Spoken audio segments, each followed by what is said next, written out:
What's up, everybody? Hope you guys are doing well. For those of you that don't know me, my name is Michael. I'm a meta advertiser and I'm also a school group owner. And I coach people on how to get better results from their meta ads. Um, I wanted to make a post today basically sharing some tips on how to get better results from your meta ads, specifically for Skool. Um, Skool has honestly changed my life and my business for the better. And so I just wanted to give back and share some, things that I learned along the way that I think you will really benefit from. So yeah, let's just jump right into it. Basically have 9 tips, and you're going to notice that a lot of this occurs outside of the meta ads manager. Okay, so what happens outside the ads manager really reflects what happens inside. So number one is going to be that your unit economics for your group matter a ton. So you guys, if you've ever advertised on Meta, you know it's very expensive. And so if you can pay twice as much for a customer, basically, if you can pay 2 times as much to acquire a new member, then you're going to be able to grow twice as fast as your competitors can. So that's why it's so important to um, set up a business that has unit economics that makes sense for meta ads. So one thing that really helped me a lot was taking Hormozy's $100 million money models training. I got the book right here. Shout out to Hormozy, appreciate you. But it really helped me understand how important the actual unit economics of your business are and its relation to your CAC, or your customer acquisition cost.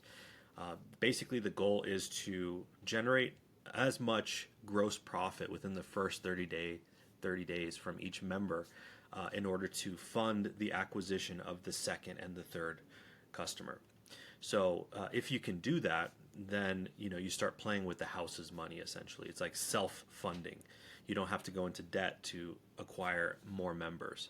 So for me, that was a huge eye opener, and I realized that I didn't personally have that structure when I first started. I started off last year, February. I started at $99 a month with a 7-day free trial. Okay. And I realized that I was severely undercharging for what value I was giving. But I realized it very, like 8, 9 months in. But essentially, my customer acquisition costs were right around like $100, 150, 200, and it made it very difficult for me to scale because for each customer that I was getting, I was either breaking even, maybe losing a little money, and I would have to wait for their second or third month to hit to get enough cash to then reinvest into the ads. So what I started doing was incorporating upsells. Okay, so I would offer consulting calls.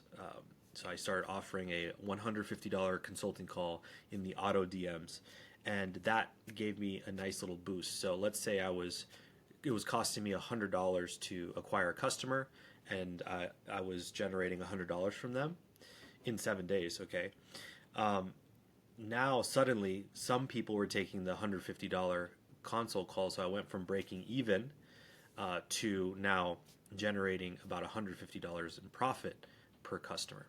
And then I started offering packs of consulting calls. So I would offer packs of, like, let's say 4 or 8 calls for like $2,000, $3,000. Well, now suddenly it's very profitable if people take that, right? And I generate enough revenue to fund the acquisition of the second, third, fourth, fifth new member. So incorporating some levels of upsells is actually essential, in my opinion. It's a non-negotiable. I feel like upsells have a bad rap, but in general, upsells are essential to making the unit economics work for your business. So I highly recommend that you do that. And incorporate it in a way that makes sense. Like, it's a win-win, right? It's not like I'm being skeevy and salesy and trying to get you to buy something you don't want. Like, no, it's actually something that people are asking for, and it really benefits them. So, yeah, that's that on unit economics. Just make sure your unit economics make sense before you start spending money, because if they don't, you will get hammered and you'll lose some money. From a metric standpoint, I'm mainly focusing on LTV to CAC ratio for meta ads. So, what is that? LTV is your lifetime value of a customer. and CAC is your customer acquisition cost. So generally, I'm trying to raise 3 times as much as my CAC in LTV. So, for example, if I'm generating an LTV of $300, I want my customer acquisition cost to be no more than $100, and that's at a bare minimum. And I'm basing that primarily on my just memberships. I'm not even considering the upsells. Okay, so if I know, like, if I'm looking at my metrics and I have a CAC of say 100, my LTV is 300, I know that if I incorporate my upsells, I'm like way above that in terms of LTV to CAC ratio. I might be at a 5 to 1, 6 to 1, whatever. But from a pure like membership standpoint, 3 to 1 or better is what I'm aiming for. Right now, I'm sitting at about, I guess, kind of like a 5 to 1 LTV to CAC ratio. My CAC right now is around 200, and my LTV is around 1,000. So those numbers make sense, and that's just on the memberships. And I have several upsells inside, which makes it like really worth it. So that's primarily how I focus on it. I'm not really thinking so much on the ROAS and stuff like that. It's mainly CAC, LTV, and the LTV to CAC ratio. Next is going to be raising prices. Okay, so like I was saying earlier, I realized that I was basically severely undercharging, excuse me, for what I was, for the value that I was providing. So it's just super important that you charge what you're worth. I think, I didn't have a huge social media presence or anything when I first started. I didn't know how much I could charge. It was very just kind of like blue ocean. Didn't know what's what. But now, as I've gotten deeper into it, I realized that, the information that I'm sharing in the group is extremely valuable. People can go off and make hundreds of thousands, if not millions of dollars using this information. So I need to charge what it's worth. And so at a certain point, I stopped doing the 7-day free trial. Actually, I raised the price from $99 to $199, and then, excuse me, my allergies. So I raised the price from $99 to $199, and I had a free trial going. And the free trial actually worked really well for $99. But then when I bumped it to $199 and I still had the free trial, it suddenly became a problem. I noticed that the quality of people joining dropped, and also the conversion rate from free trial to paid dropped significantly. So that was an issue. So I turned off the 7-day free trial, and again, back to the unit economic piece, that actually really helped because now there's not a 7-day lag in the cash that's coming in. So that's just a little bit on free trials. But essentially, once I raised my prices, now suddenly I'm raising $200, and it makes that whole unit economic equation a lot easier. Yes, my CAC did increase, but it didn't increase as much as my LTV. So again, the ratio between LTV to CAC became more favorable for me.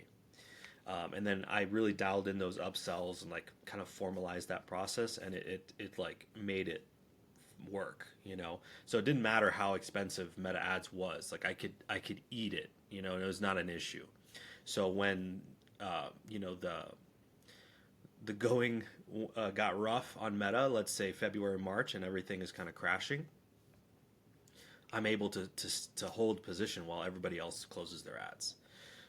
And then when things are good, I'm there. I have my auction, my seat in the auction is really good, and I'm able to scale. So that's kind of the mentality you need to have. So with raising prices, I think it's really important for you guys to master what I call hype cycles. I don't know what they're called. I think they probably have a term, but I call them hype cycles, and that's essentially using some sort of legitimate scarcity or urgency tactic to drive people into the group. So what does that mean? A perfect example is a price increase. For example, we're going from $99 to $199 on March 31st, 2026 at 12:01 a.m. Mountain Standard Time. So as you can see, I'm being very specific as to when the end date of this thing is, and the more clear and specific you can be, the better. It's gonna have more bite to it, right? And people are actually gonna be like, oh shit, he's being very specific. It must be true. Let's take action basically.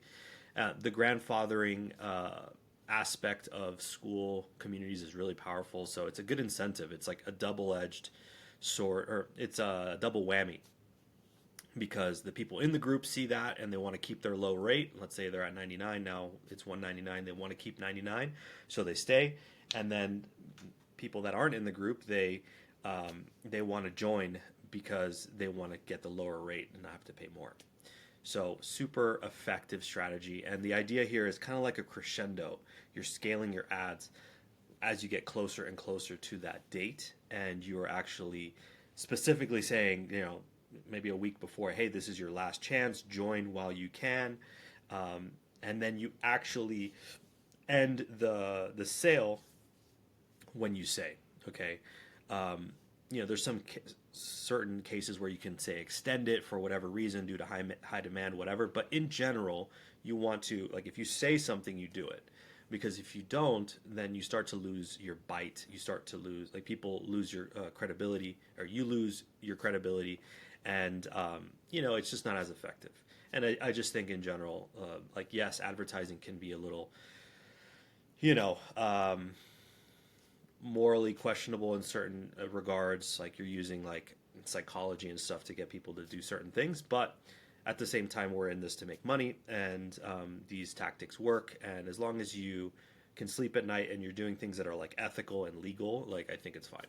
So in my case, like, whenever I say I'm going to end something, I actually end it on that time. So anyways, super important. And the best marketers are the ones that can manufacture this hype cycle over and over. And so, I've done it with free trial. The free trial is ending. Free trial is ending. Get in before the free trial ends. I've done it with price increases. You can do it with bonuses. Get creative. Okay, so this is a superpower, if you can figure it out. So a few more. Product is everything. Okay, so it's a non-negotiable. You have to have a good product. You have to make something in your groups or your course or your curriculum, something that you're proud of, right? Make it really good. And not only that, like, the goal should be to get new members to have a win as a result of your content, of your information. If they get a win, especially an early win, they're very likely to stay, and they're very likely to be upsold. They're going to want more. And you want to have that, like, discrepancy, that price to value discrepancy. If it's very high, right, and this is again Hormozy, if they join for $199 and they get $2,000 worth of value, well, they're going to be like, well, shit, he has this upsell for $2,000. I might get $20,000 worth of value, right? And you really do want to, like, over deliver for people, and that's what I try to do in my group. I try to over deliver, give them way more than they paid for, and they stay, obviously, and then they are upsold, and then they're happy with that too. And it's just this, like, self fulfilling, or this, like, positive cycle that occurs. So make sure that you guys do a job with your product. Make it easy to understand, easily digestible, and it's going to work wonders for you. This is another thing from Hormozy. It's funny, I was using Whisper Flow and it said Hormozy with a Y. I think he said it best, like, treat your Skool group like a garden. Pick the weeds, water the plants. So essentially, you want to encourage certain behaviors in your group. So when people, like, for example, sharing insights or being positive, respecting one another, answering people's questions, you need to reinforce those behaviors. So that's like pinning comments, thanking them, spotlighting people. That's really positive stuff. You want more of that. And then if people are going against your culture, or breaking your rules, or just generally being bad members, you need to nip that in the bud immediately. So for me, I'm very strict on that.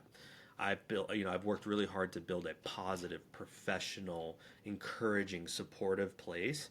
And so I don't really tolerate any, like, negative people, negativity. I mean, that's not to say you can't have differing opinions and you can't, like, argue ideas and stuff, but, like, disrespect and like spammy stuff, like, that stuff is absolutely cannot occur.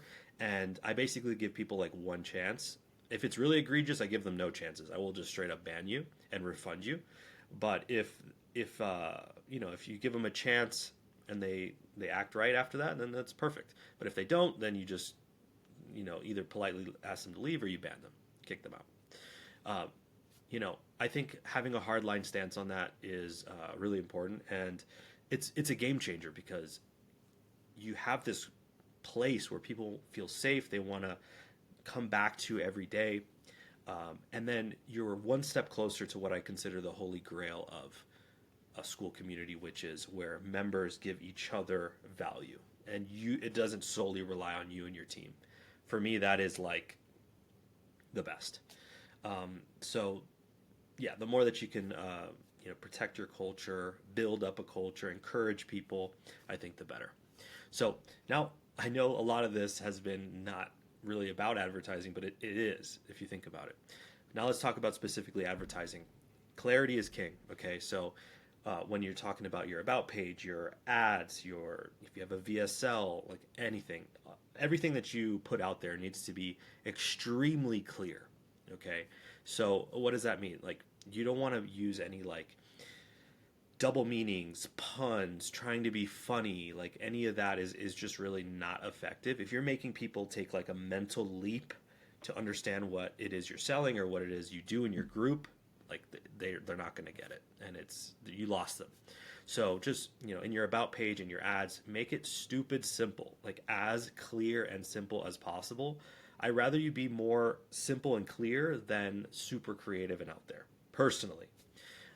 Once you get good at like communicating your big idea, your message, your promise, your benefits, then you can start getting creative. But number one is like, just communicate why somebody should join in very plain English or whatever language, it doesn't matter. Just like communicate the benefit very clearly. So I had some tips in here for you that I think you'll really benefit from. But 7th grade reading level, short sentences, short paragraphs. Focus 80% of your effort on the headline and hook. That's what actually grabs attention. And if you don't grab the attention, they're gone. So more on that in copywriting, direct response copywriting. I highly recommend you study that. It's like one of the highest leverage skills that I've ever, developed. My basement is just like full of like copywriting books. Anyways, let's talk about testing meta ads and mindset, and we'll wrap this up. So it's important that you are testing in a very scientific way. So basically the one variable rule is you're trying to only change one variable at a time so you can understand the impact of what happened. So I'm not like changing my about page and then testing various ads and also testing various audiences. You're not going to know, like if it works, you're not going to know what worked. And if it doesn't work, you're not going to know what caused it to break. So for example, I will keep everything else static. I'll keep the about page the same. I'll keep the audience the same, and I'll only test creatives. And that will really help me understand what's working. So just some quick tips here. Like the biggest needle movers are going to be testing your offer, your angles, personas, creatives, headlines, and hooks. I come from like a very technical meta ads background, media buying background where, I would test audiences and do all this lookalikes and hacks and stuff. But now the algorithm is so advanced that, really going broad in most cases works best. And you just be hyper specific in your creative and in your copy, and that's really going to benefit you. If broad's not working, I will use interests and lookalikes, like totally fine. So once I find what's working better, so usually if I'm working in a completely new ad account, I'll start like one campaign, one ad set, 3 to 5 ads. I'll do completely broad. If that's working, if broad is working, I will just keep that variable static and just start testing creatives and angles and offers. That's it. If it doesn't work, then I will take those same creatives, one variable rule, and then I'll test against interests or lookalikes. Probably interests if it's a brand new ad account.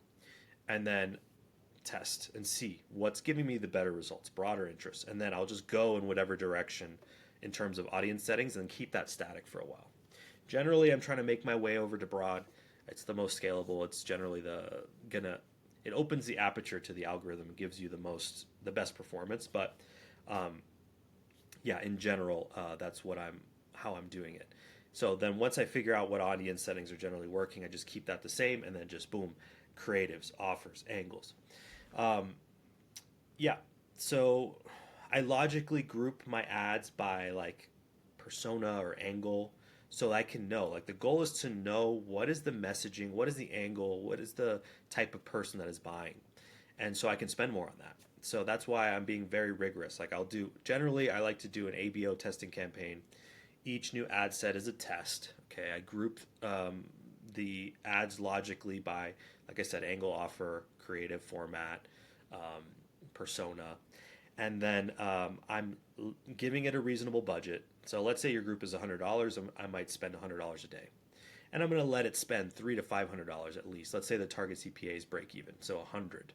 I'm going to let that spend like 300 to 500, and I'm going to be patient and I'm going to be disciplined and not panic if it doesn't look good after the first day or few days, right? And through that process, like if the ad set works, I keep it there. I just leave it and I scale it in place. I might increase the budget on it if it's really crushing it. If it's not working, I might downscale it or close it. And then I replace it with the next test, which is a new ad set. So whenever I am testing new creatives, I'm launching a new ad set. I'm never adding ads into an existing ad set or ad sets into existing campaign budget campaigns. Adding new ad sets into ad set budget campaigns is fine because the ad sets are not algorithmically linked and they're not going to impact one another per se. Um, and the idea here is to stack up as many profitable ad sets as you can, or campaigns if you're doing campaigns. You can do the same strategy with CBOs. It's just new campaign budget campaigns. You can just launch new campaigns each time. So that's generally how I'm operating, and it works really, really well. I'm operating under the premise of like if something is working, you leave it alone. You don't touch it. So that's why, like, if something is working, I'm not going to add new ads inside because I'll break the balance. If I have a campaign budget campaign where the ad sets are algorithmically linked, I'm not adding a new ad set inside because it's going to break the balance. It might break the balance. Very likely it will. So in general, I'm trying to move in a very methodical way. I'm trying to think about what the potential outcomes of my decisions are, and I'm erring on the side of touching things as little as possible. Okay, that's generally how I operate. Last little thing, and I'll wrap this up. This went a lot longer than I expected, but I hope this has been valuable for you. Mindset. So meta ads is a very mental game. Okay, you have to be disciplined. You have to be patient. Some of the biggest mistakes that I see people make is like scaling too quickly, getting too excited when things are working, and then panicking when things are going bad. You got to let things cook. You got to let meta do its thing. Obviously, that doesn't mean leave things running forever and lose money, but in some cases you're going to need to let things run longer than you're comfortable, and other times you're going to cut things off too soon. But your goal is to find like how much does this thing need to spend for me to know what's going to happen with it. Is it going to work or is it not going to work? So usually that's like 2 to 3x your target CPA. That's like a broad like rule of thumb, but each ad account is different. Okay, so you need to figure out what's your number. Is it $1,000? Is it $500? Is it $200?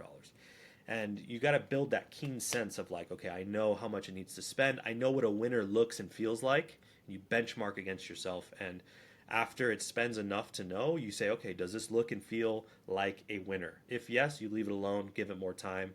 If no, does it seem like it's heading in that direction? You start looking at 7-day averages. Generally we make our decisions off of 7-day averages, but then we also look at, say, last 3 days, yesterday, today, to determine a trajectory. So, a lot more on that, but basically, like, be pragmatic, follow the data, trust your gut. Don't listen to all the gurus that say, like, there's only one way, this new secret method. Like, there's no secret method, okay? It's just, like, being disciplined, following the data, having good unit economics, having a good product market fit, and really just, like, doing more of what works and less of what doesn't. At the end of the day, we're just trying to funnel money towards what's working and away from what's not. So, just be a student of the game. Take little bits and pieces from everybody and make your own strategy. And just use your brain. So I hope this was valuable. Thank you guys so much, and I appreciate your time. And it was really nice talking to you. Have a great rest of your day. Take care.